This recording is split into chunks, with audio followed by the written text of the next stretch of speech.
Okay बेटा let's start with the next book जी तुहाडी बुक हैगी है प्रदीप सी इलैक्ट्रिसिटी एंड मैगनेटिज्म की जी बुक तुहानूं किहा सी लैण वास्ते this is your part sorry paper B है तुहाडा ये वाला।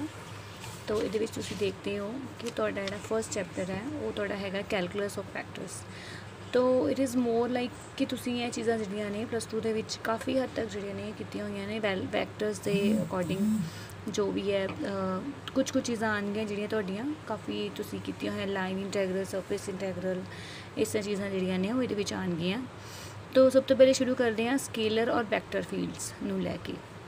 स्केलर फील्ड कोई भी स्केलर क्वांटिटी जिहड़ी कि कॉन्टीन्यूअस है और उसकी यूनीक वैल्यू हैगी आ at every point in certain region उन्होंने स्केलर फील्ड बोलते हैं।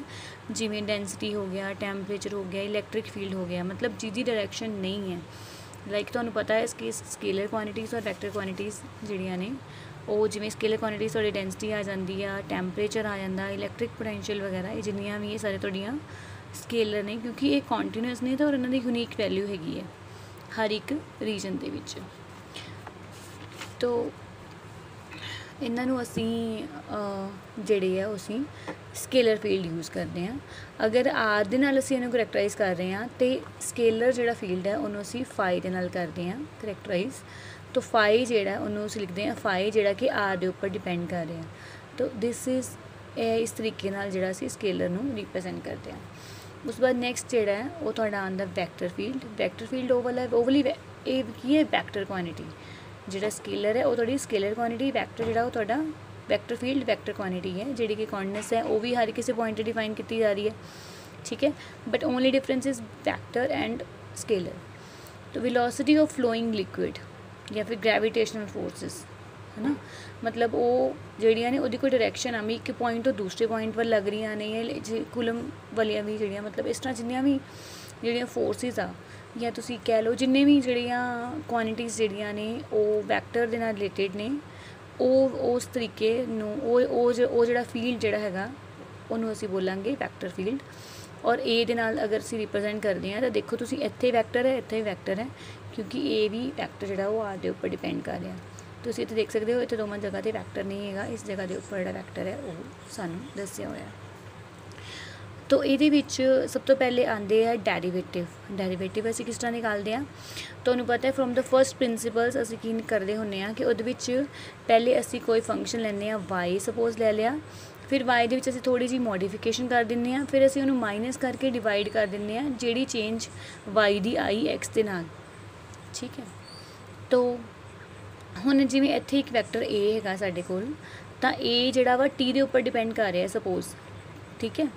तो ए टी दे उपर डिपेंड कर रहा है, this is your A. For each value of T corresponding value of A vector होगी है ना। तो आफ्टर टाइम डेल्टा टी मतलब टी प्लस डेल्टा टी। तो ये जी चीज़ है ये तुहाडी हो जो टी जो चेंज होंदा है टी प्लस डेल्टा टी मतलब डेल्टा टी टाइम तो बाद। तो इंक्रीमेंट ए दे विच असीं इस तरीके नाल असीं इहनूं दिंदे आ। इंक्रीमेंट की होगा देखो ए जिहड़ा वो तुहाडे कोल हैगा ए टी, ठीक है। ये सीगा टाइम टी दे उपर, पर जदों जिहड़ा टाइम है मतलब यदी जदों हुण ये कित्थे सीगा जो टी जी टी की वैल्यू कुछ हैगी है, टी की वैल्यू सपोज टी हैगी है इसलिए इत्थे टी आ रहा। जो टी की value T plus delta T होगी मतलब आफ्टर सम टाइम यदी वैल्यू आ जाएगी ए टी प्लस डेल्टा टी, ठीक है। तो कितना इनक्रीज़ किया ए ने कितना इनक्रीज़ किया उसे कितना दस सकते हैं इनू ये चो माइनस करके। तो यही चीज़ की हुई है A T T plus delta T minus of A T इस तरीके नाल जोड़ा है किया है। इंक्रीमेंट है और इंक्रीमेंट जोड़ा है क्यों होया ने टी दे इनक्रीज़ करन करके होया। तो टी कितना इनक्रीज़ होया डेल्टा टी क्योंकि टी तो टी प्लस डेल्टा टी होया तो नैट चेंज जी है की होएगी डेल्टा टी। तो इस तरीके नाल delta A by delta T जोड़ा वो असीं की दसांगे ए वाला increment minus sorry divided by delta into T. तो जो असीं लिमिट्स दोनों दियां लैंदे आ जिवें डेल्टा टी अप्रोच करदी जीरो नूं तो इस तरीके नाल असीं जिहड़ा डेरीवेटिव आ simple from the first principles तुसीं मैथ्स दे विच भी कीता होएगा। तो इस तरीके नाल जिहड़ा अगर असीं किसी दा डेरीवेटिव दसना होवे तो की हुंदा है limit delta T approaches to zero A T plus delta T minus A T divided by delta T. तो ये जिहड़ा वैक्टर है ना क्योंकि ए वैक्टर क्वांटिटी है तो फिर डेरिवेटिव जिहड़ा वा वो भी एक वैक्टर क्वांटिटी ही होएगा। तो इस तो बाद तुहाडा आ रहा है derivative of a vector in terms of component. तो अगर ए दे component A x A y ई जी ਜਿਹੜੇ ਹੈਗੇ ਨੇ आई जी और के डायरैक्शन ਦੇ ਵਿੱਚ ਤੇ ਓਬਵੀਅਸਲੀ ਆਫਟਰ ਸਮ ਇਨਕਰੀਮੈਂਟ ਇਹ ਵੀ ਜਿਹੜਾ ਵਾ ਇਹ ਵੀ टी ਦੀ ਜਗ੍ਹਾ ਤੇ delta T plus delta T हो जाएगा। इधरों भी सेम और इधरों भी सेम, मतलब टी ਦੇ ਵਿੱਚ ਹੀ ਜਸਟ ਚੇਂਜ ਆਈ ਹੈ ਤੁਹਾਡੀ ਟਾਈਮ ਦੇ ਚੇਂਜ ਹੋਣ ਦੇ ਨਾਲ। ਅਸੀਂ ਦੇਖਣਾ ਹੈ ਕਿ ए ਦੇ ਵਿੱਚ ਜਿਹੜੀ ਆ ਉਹ ਤੁਹਾਡੀ ਕਿੰਨੀ ਚੇਂਜ ਆ ਰਹੀ ਹੈ। ਤਾਂ ਤੁਸੀਂ ਇੱਥੋਂ ਦੇਖ ਸਕਦੇ ਹੋ ਕਿ D A by D T ਹੁਣ ਇਹਦੇ ਵਿੱਚ ਕੀ ਹੋਏਗਾ, एक्स ਦੇ ਵਿੱਚ ਚੇਂਜ, वाई ਦੇ ਵਿੱਚ ਚੇਂਜ और Z ਦੇ ਵਿੱਚ ਚੇਂਜ। तो इस तरह ਜਿਹੜੀ ਚੀਜ਼ ਅਸੀਂ ਪਹਿਲੇ ਇੱਕ ਦੇ ਲਈ ਕੀਤੀ ਆ ਉਹ ਹੁਣ ਅਸੀਂ 3 ਦੇ ਲਈ ਕਰ ਰਹੇ ਹਾਂ ਸੇਮ। ਤੇ ਇੱਥੋਂ ਬਾਅਦ ਵਿੱਚ ਜਿਵੇਂ ਜਿਹੜੀ ਲਿਮਿਟ ਆ, ਹੁਣ ਦੇਖੋ ਇਹਨਾਂ ਨੂੰ ਅਸੀਂ ਅਲੱਗ-ਅਲੱਗ ਕਰ ਲਿਆ। ਹੁਣ ਜਿਹੜੀ ਲਿਮਿਟ ਆ ਪਹਿਲਾਂ ਇਸ 'ਤੇ ਅਪਲਾਈ ਕਰ ਲਈ, ਫਿਰ ਇਹੀ ਵਾਲੀ ਲਿਮਿਟ ਇਸ 'ਤੇ ਅਪਲਾਈ ਕੀਤੀ ਆ, ਫਿਰ ਇਹੀ ਵਾਲੀ ਲਿਮਿਟ ਇਹਦੇ 'ਤੇ ਅਪਲਾਈ ਕੀਤੀ। ਤਾਂ ਇਸ ਤਰੀਕੇ ਨਾਲ 1 2 ਐਂਡ 3 ਕੰਪੋਨੈਂਟਸ ਜਿਹੜੇ ਤੁਹਾਡੇ ਬਣਦੇ ਆ। ਤਾਂ ਇਹਨੂੰ ਅਸੀਂ A X by D T ਲਿਖ ਸਕਦੇ ਹਾਂ, ਇਹਨੂੰ A Y by D T ਲਿਖ ਸਕਦੇ ਹਾਂ, ਇਹਨੂੰ ਅਸੀਂ A Z by D T लिख सकते हैं। तो इस तरीके नाल अगर असी किसी फैक्टर नूं स्केलर दे नाल, देखो टी जिहड़ा वो की है स्केलर है, टाइम जिहड़ा वो स्केलर है, ठीक है।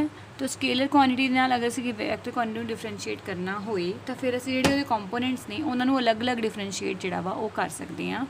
ये इस तो जिहड़ा वा वो तुहानूं पता चलदा है। तो बेटा इस तो बाद हैगी तो डेरीवेटिव ऑफ प्रोडक्ट्स, जिमें एम इंटू ए हैगा तुहाडा। ये तो वैसे जनरली तुहानूं पता है कि एम जिहड़ा वा वो असी लिख दिंदे हुंदे आ। जिवें हुण अगर असी इहदा टाइम नाल लै रहे हैं है ना, तो इत्थे तुसीं देख सकते हो कि इन्हां ने मतलब सिंपल ਜਿਹੜੇ सिंपल ਜਿਹੜੇ रूल्स ਹੁੰਦੇ ਨੇ कैलकुलस ਦੇ ਉਹੀ ਜਿਹੜੇ ਆ ਤੁਹਾਡੇ ਵੈਕਟਰਸ ਦੇ ਉੱਪਰ ਜਿਹੜੇ ਆ ਉਹ ਅਪਲਾਈ ਹੁੰਦੇ ਆ। ਯੂ ਨੂੰ ਲਿਖ ਲਿਆ, ਵੀ ਦੀ ਡਿਫਰੈਂਸ਼ੀਏਸ਼ਨ ਕਰ ਲਈ, ਪਲੱਸ ਵੀ ਨੂੰ ਲਿਖ ਲਿਆ, ਵੀ ਨੂੰ ਲਿਖ ਲਿਆ, ਯੂ ਦੀ ਡਿਫਰੈਂਸ਼ੀਏਸ਼ਨ ਕਰ ਲਈ। तो इस तरीके नाल मतलब ये कुछ ਜਿਹੜੀਆਂ ਚੀਜ਼ਾਂ ਨੇ ਇਹ ਤੁਹਾਡੀਆਂ ਆਣਗੀਆਂ ਇਹਦੇ ਵਿੱਚ। मतलब ਇਹਨਾਂ ਨੂੰ ਤੁਸੀਂ ਬਹੁਤ ਜ਼ਿਆਦਾ ਇਹਨੂੰ मतलब ਕਰਨ ਦੀ ਲੋੜ ਨਹੀਂ ਹੈਗੀ। ਬਸ ਇਹ ਆ ਕਿ ਤੁਸੀਂ ਇਹਦੇ ਜਿਹੜੇ ਰਿਜ਼ਲਟਸ ਜਿਹੜੇ ਨੇ ਉਹ ਤੁਹਾਡੇ ਯੂਜ਼ ਹੋਣਗੇ, ਜਿਹੜੇ ਤੁਹਾਡੇ ਹੈਗੇ ਨੇ ਡੈਰੀਵੇਸ਼ਨਸ ਵਗੈਰਾ ਜਿਹੜੀਆਂ ਨੇ ਉਹਨਾਂ ਦੇ ਵਿੱਚ ਅੱਗੋਂ ਤੁਹਾਡੇ ਰਿਜ਼ਲਟਸ ਜਿਹੜੇ ਨੇ ਉਹ ਆਣਗੇ। तो सिमिलरली अगर असी डेरीवेटिव लैना होवे डॉट प्रोडक्ट का, हुण जिवें सी एक क्वांटिटी आ जिहड़ी कि दो प्रोडक्ट जिवें ए और बी जिहड़े ने तुहानूं पता ए डॉट बी जिहड़ा वो डॉट प्रोडक्ट आ। तो डॉट प्रोडक्ट जिहड़ा जिवें अगर ए दे कंपोनेंट्स हैगे ने ए एक्स ए वाई ए जी और बी दे हैगे ने B x B y B z. तो इस तरीके नाल A x A y B A z ये जिहड़ा सी दी वैल्यू आ जाती है। ये अगर तुहानूं इहदे बारे नहीं पता चलिया तो मैं तुहानूं दस दिंदी हाँ कि सपोज ए जिहड़ा वा वो तुहाडे कोल हैगा ए एक्स ए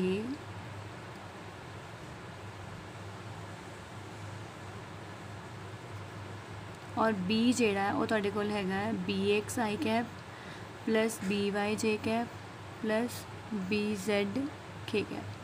तो हुण असी इन्हां दोनों वैक्टर्स का प्रोडक्ट करना है, डॉट प्रोडक्ट करना है। तो डॉट प्रोडक्ट दे विच तुहानूं पता है जिहड़े आई दे नाल आई वाले जिहड़े कंपोनेंट्स आ उही मल्टीप्लाई हुंदे ने, क्योंकि तुसी आई डॉट जे करोगे तो तुहाडा 0 हो जाऊगा, ठीक है। तो सिमिलरली सिर्फ तुहानूं मैं कहना चाह रही हूँ कि आई दे नाल आई वाले जिहड़े ने मतलब ए एक्स और बी एक्स इन दोवां दी मल्टीप्लिकेशन होगी, प्लस इधरों ए वाई और बी वाई इन्हां दी मल्टीप्लिकेशन हो जाएगी, और ई जी और बी सी इन्हां दी जिहड़ी आ जिहड़ी मल्टीप्लिकेशन है वो तुहाडी हो जाती है। तो हुण इहदे विच भी सेम जिहड़ा तुसीं हुणे कीता आपां कि दो जिहड़े प्रोडक्ट्स ने जे दो चीज़ां ने अगर इन्हां दोवां दी आपां डिफरेंशिएशन करनी होवे तां की करदे आ, पहलां इहनूं लिख लिया, इहदी डिफरेंशिएशन कर ली, फिर इहदी डिफरेंशिएशन हो जाएगी, इहनूं लिख लांगे है ना। यू और वी वाला जिहड़ा फार्मूला है यह वाला इत्थे तुहानूं मैं कहा ना यूज़ होने तुहाडे डेरीवेशनस विच, ते फिर इत्थे यूज़ हो रहा सिमिलरली इधरों है, तो फिर इधरों इहदे भी दो कंपोनेंट जिहड़े इस तरीके नाल तुहाडे कोल आ गए। तो ए एक्स वालियां नूं असीं ए वालियां नूं मतलब असीं अलग कर लिया, बी वालियां नूं असीं अलग कर लिया। तो इस तरीके नाल जिहड़ा डॉट प्रोडक्ट आ वो असीं लिख सकते हैं A dot D B by D T plus D A by D T into B dot. हमेशा तुसीं ये ध्यान रखना है कि वैक्टर्स दे विच जिहड़ा ऑर्डर है वो चेंज नहीं करना। मतलब जिवें सिंपल जिहड़ा तुहाडे कोल हुंदी है डिफरेंशिएशन, जस्ट अ सेकेंड,